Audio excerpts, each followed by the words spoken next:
Hey guys, I am Salim H. Uyag, a student of Davao Doctors College from BSN 12A Group 4. And today, I will be performing a return demonstration video on female urinary catheterization. So, catheterization is a process in which the catheter is inserted in the urinary bladder of the patient to drain the urine. So, prior to performing this procedure, first, check for the doctor's order for the catheterization. So this is done to ensure the right patient and to ensure the procedure to be done. Okay.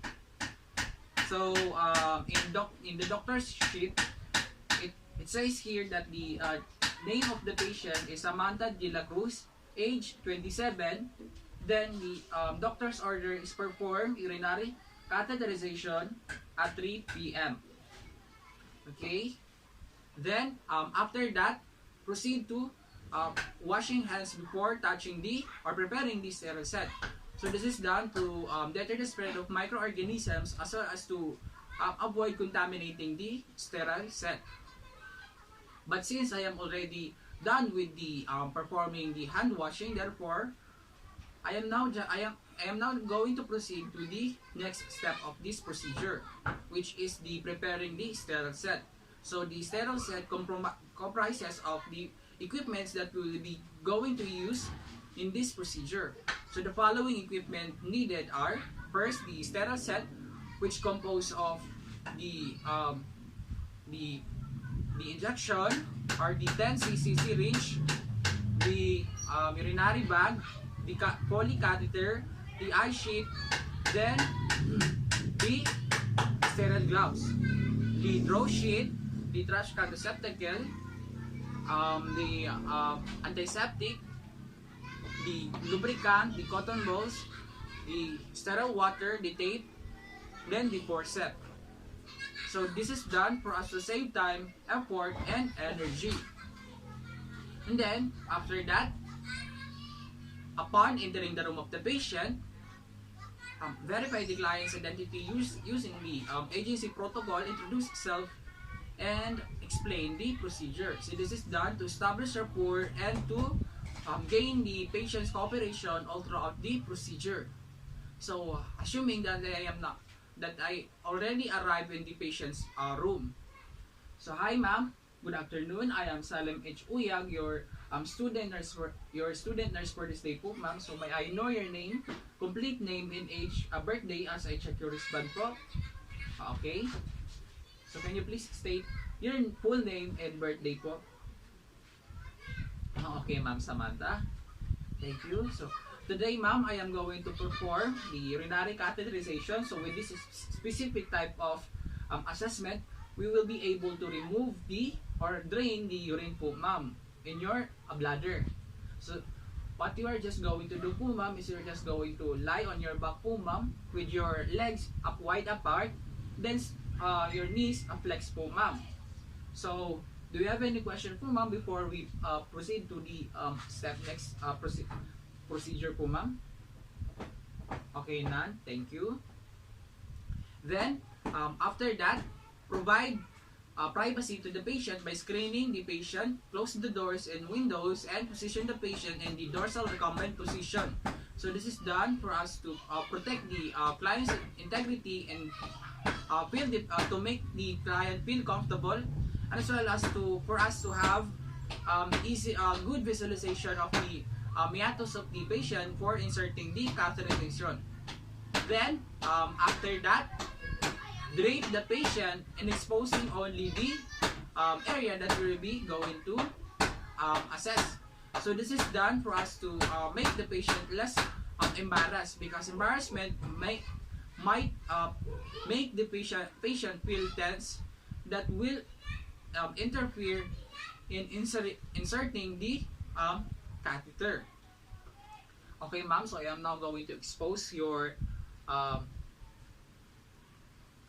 genitalia that we will be going to assess.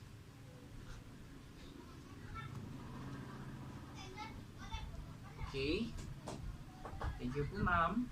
Then, after positioning, draping the patient, for exposing only the area that we'll be going to assess, we will now going to proceed to the next step, which is the apply the direct light for visualization of the genital area. So this is to facilitate the proper introduction of the catheter. So since I already introduced the direct light to the genital area of the patient, we will now going to proceed to the next step, which is open the tray and arrange the equipments for convenience and according to the use to avoid contamination of the sterile items. So preparing the equipment in order will increase the speed of performance. So I already open the tray and arrange it according to the use for convenience. Then and also I am now going to put the waterproof pad. Okay. To keep the linen away from contamination. Okay, ma'am. So I'll be putting the pad.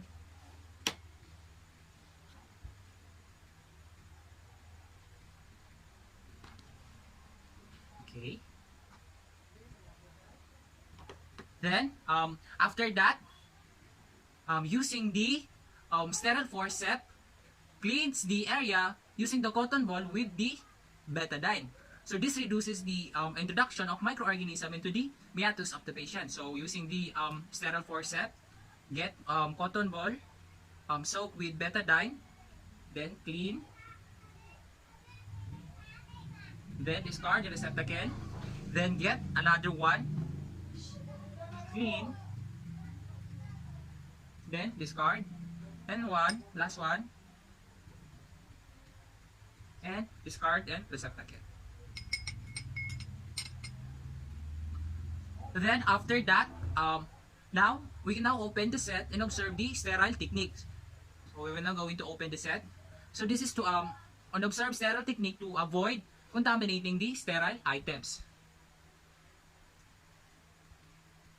Okay, and then after that we will now going to put the sterile gloves. So putting sterile gloves is important because this will help us to avoid or keep ourselves from safe from contamination, is also to keep the items sterile. Okay, so I am now going to put the gloves using the sterile technique. Okay, then the other one.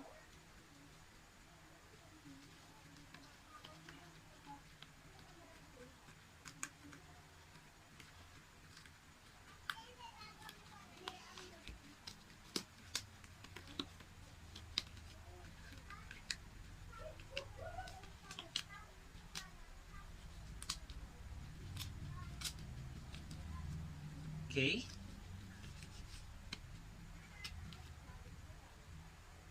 Then we will now going to put the eye sheet. So this is done to protect the for us to easily visualize the meatus of the patient, and also to protect the genital of the patient. Okay. Then after putting the eye sheet, next is lubricate the catheter for about 1.5 inch, being careful not to plug the eye of the catheter. So lubrication, because lubrication prevents the urethral trauma, which reduces pain upon insertion.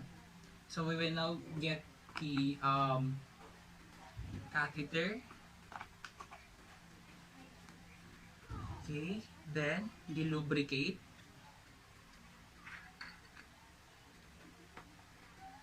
Assuming that I am now pouring the lubricate in my hand. Okay, then for about 1.5 inch lubricate. Okay.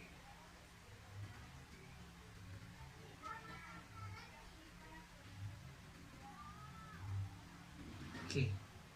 And then, next, pick up the catheter for at least 3 inches from the tip with thumb and place the thumb and other finger of the left or right hand between the labia minora and separate and pull up gently.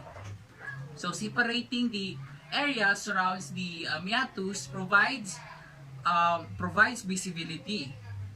Okay, ma'am. So I am now going to place my thumb in your urethra po, ma'am.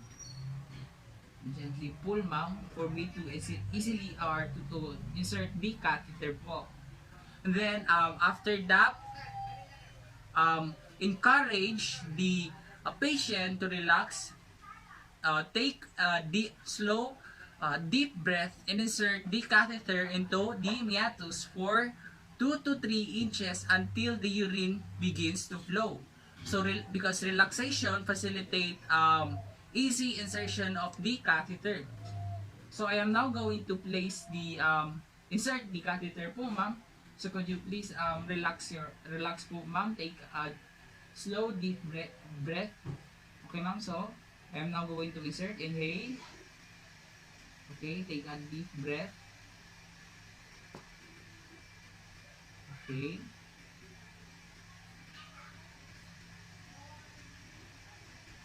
Okay. Then,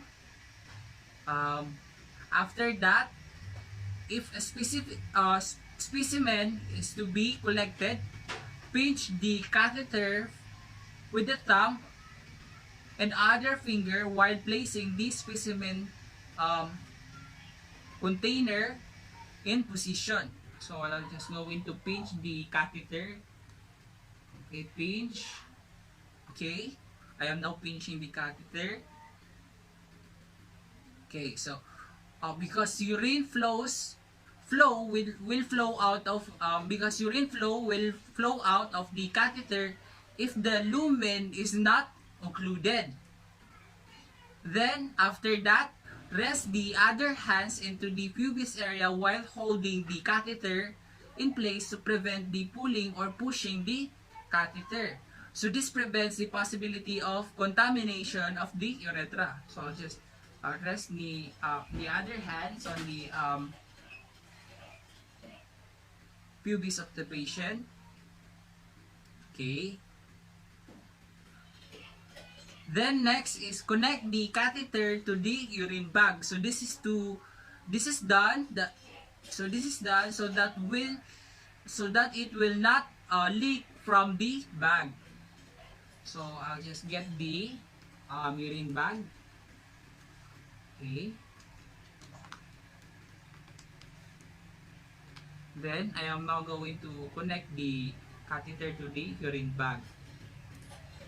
Okay.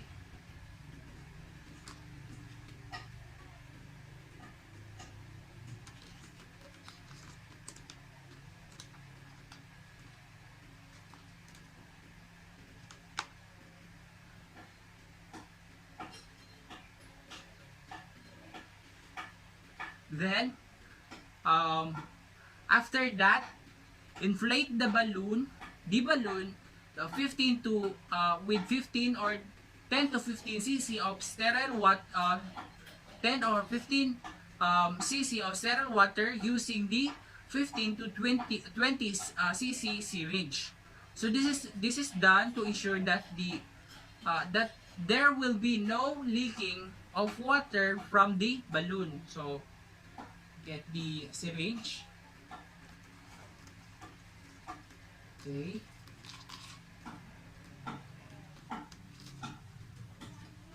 Then discard.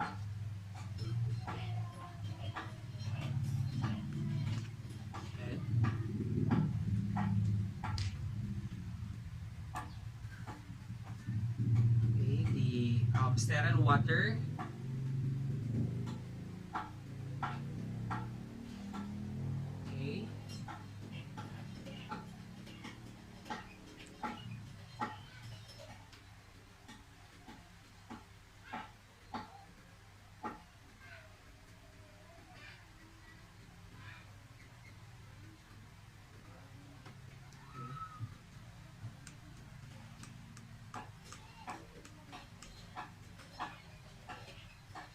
So I am now going to insert the inflate the balloon. inject the syringe. Assuming that I am now injecting the sterile water in the balloon. Okay, done.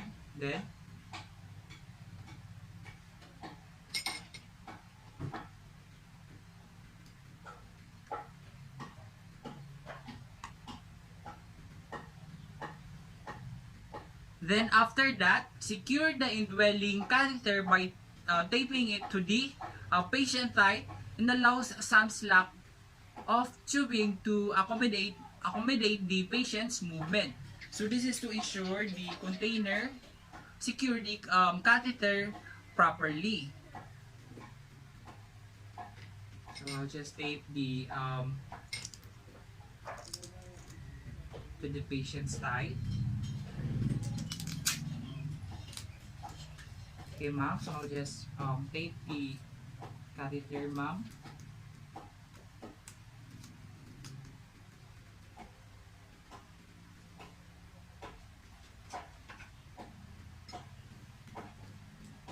Assuming that this is a plaster.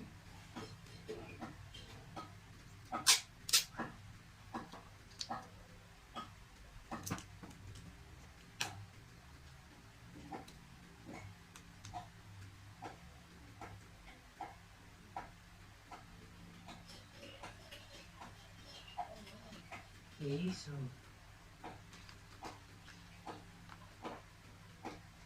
I am now going to place the catheter in the head of the patient.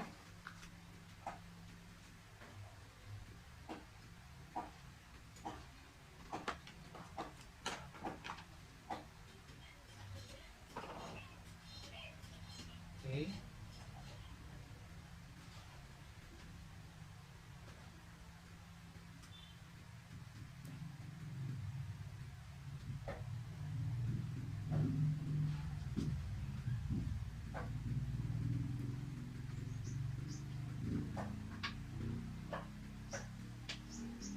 Then, after that, place the patient comfortably.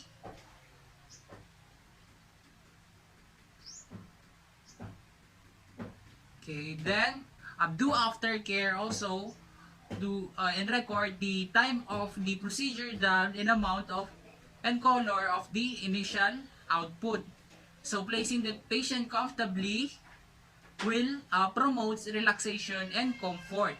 And thus after cleaning also the equipments that were used promotes comfort and documentation serves to promote the database for future uses.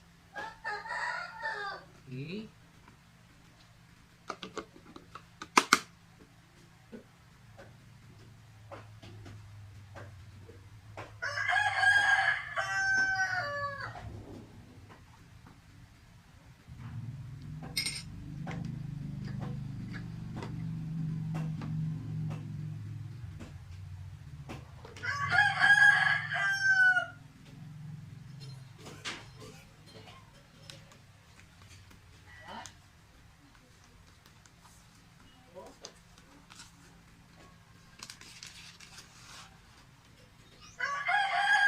Okay, ma'am, so I'll just remove the bedpan po. Okay.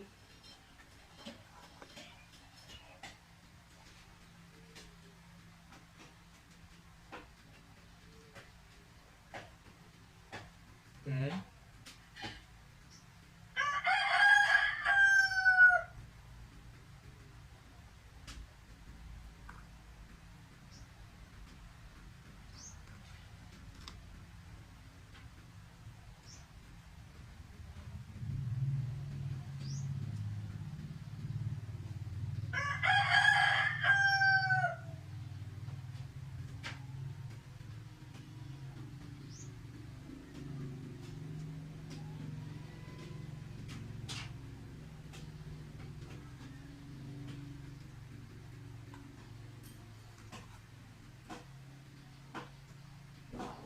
and now I am also going to remove the sterile gloves.